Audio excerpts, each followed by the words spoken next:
I don't know why. And it's not, I can't dismiss it. I don't know why sometimes black folks who are crazy, they get, like I'm scared of that shit. It's not like a black thing. It's not. I'm scared of Detroit. I'm not hard enough. Like I said one time, like when you pass 145th, I know I don't, see, I have the eyes, man. I'm a corny motherfucker. I'm a comic. I have eyes that can get me to 125th I love this bit. 125th Street. I have 125th Street. I can, and it's a lot of white people around, so I can, I have a look, don't fuck with me, up to 125th Street, maybe. I got to jump in for the rest of the country. We're on 48th right now, right around there. So, you know, and as you go further and further up, it gets ugly. And you're saying you can make it up to about 125th. Meaning, with your and luck. feel like if something happened, I have the 1,000-yard look of maybe. Yeah. And there's some bad motherfuckers on 125th, but as an average guy walking the street, you get to 145th. The only thing I know about 145th, it's not the projects. 145th and Broadway. Oh, okay. Where motherfuckers sell you drugs. See, usually motherfuckers try to sell you drugs in some kind of weird code. Yo, I got the swooly booly blah, blah, blah, and you go, oh, he's trying to sell me drugs. You just go, no, thank you, sir. Sure. But on 145. They go, I have cocaine, nigga.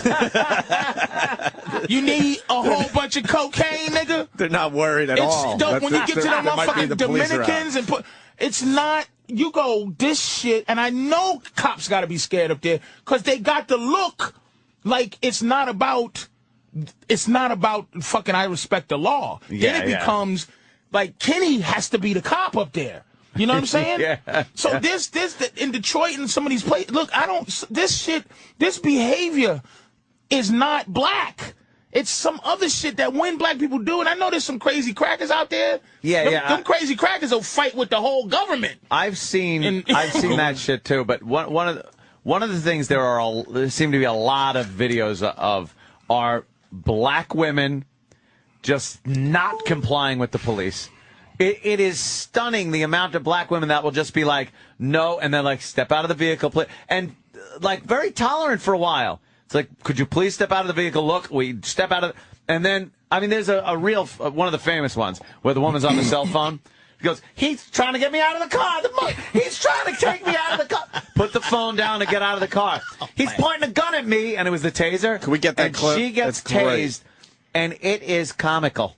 Yep. And then she doesn't understand why she cannot fathom why they tased her. I want to defend this girl. So, it's like, baby, listen to me.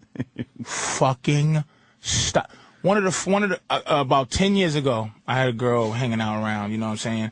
And she was talking shit to a guy in the street, right? Bumped into him or some shit, and he said sorry. And she's like, excuse me, and I walked away. I started walking. She's talking to me like, mother, why would you do? I'm going, what would you have done, you know, up to the point to where he put his hands on you? Right. What would you have done? You would have looked at me. Yeah, now you it's your was getting turn. me into some shit. This guy could have been very dangerous, knocked me out.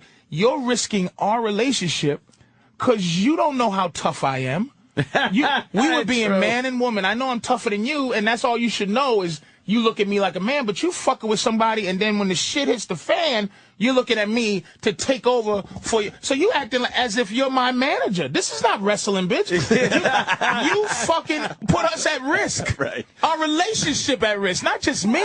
Women do assume you're going to mop up for them. It's like, no, let me teach this bitch a lesson that this is... So you just walked away and she had to deal with it. I started walking, and she's like... What happened? Yep. She chased me down. Good. And got mad at me, and I had to explain to her, this is the options of your fucking life. This girl now has options that she felt a man punch.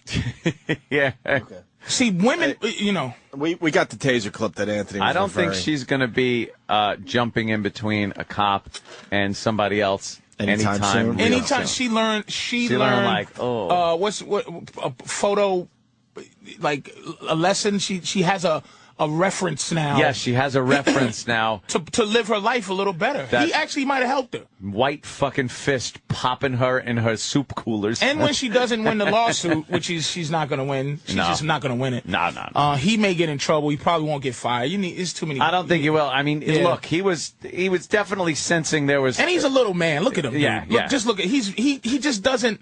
If this had been two big dudes, that would he'd have have pulled that pistol out. Yeah. He'd have called. He would have been back up, or something. He thought he could handle bitches, and this is how he handled. He's a little dude, man. You know he's just getting ragged on at the station. Fucking just ragging him. I want to play. I want to play the clip that Anthony. I want to play the clip that Anthony was referencing with the lady all cocky in a car after being pulled over. Here it is. I love this one. Put your cigarette out. Step out of the vehicle for me. But Goodwin stays in the car, talking on her phone. Officer McNevin reaches in to pull her out. He's arresting me. Stop. Don't touch me. The policeman is, you're going to shoot me. He's got a gun and he's going to shoot me. 3 times, Officer McNevin warns Goodwin that he will use his taser. Get out of the car or I'm going to tase you. The next street off the sequence.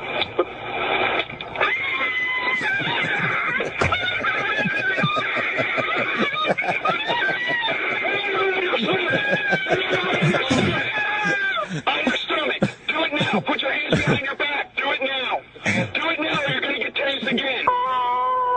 It's over and done with. We've been tased before. We know it's not that bad. So put your... I don't care what you say. I've never been tased before. Okay. Now you have a reference. Wait a minute. He went. Okay. Now you have it. You can explain it to all your other big mouth niglet friends. Yeah, please go around the neighborhood and let them explain know what that feels like. Mr. Hughes, can we be fair though, and can we please find something where white bitches being there's plenty. fucking policed? Oh, there's just plenty. so black people can just know that it's we can't find any. There's no white bitch police. We can't find any. Come on, nigga. There's plenty. I believe We've been looking, Patrice. We've been looking for you. we have the clip of when Betty Grable was getting rambunctious. When you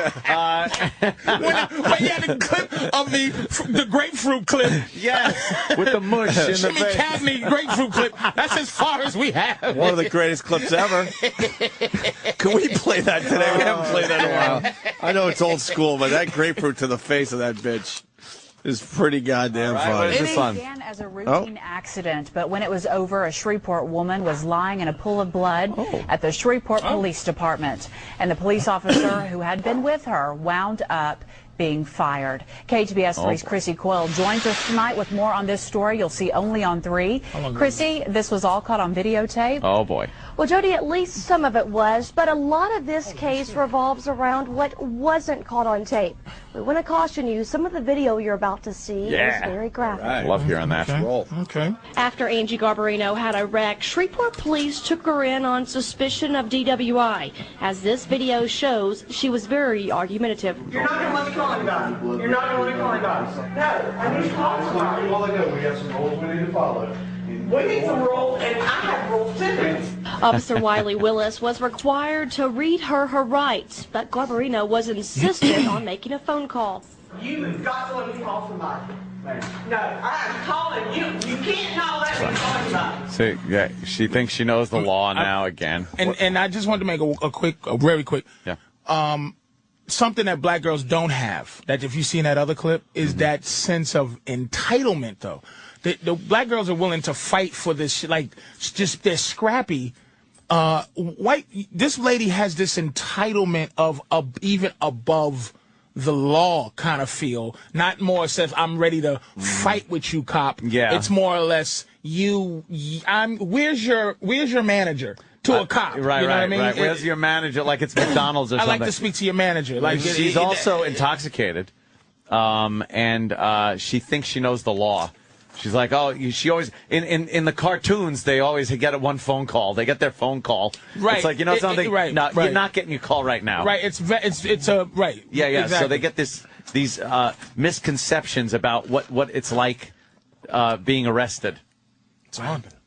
It's everywhere. It's big news. It's huge news. And all they're showing is the punch, and then they're not showing that the guy tried to hold the girl back and not to get involved with the arrest of the other woman. They cut it right when the boyfriend pulls Pinky away. Guy's so fired if that's the clip they're playing on the news today. The riot over there at South Street Seaport. Yeah, we'll get to that a little later. That's another good one. A little free concert. Motherfucking Drake was playing, bitch. A little free concert that went horribly wrong. And is there more black people doing shit?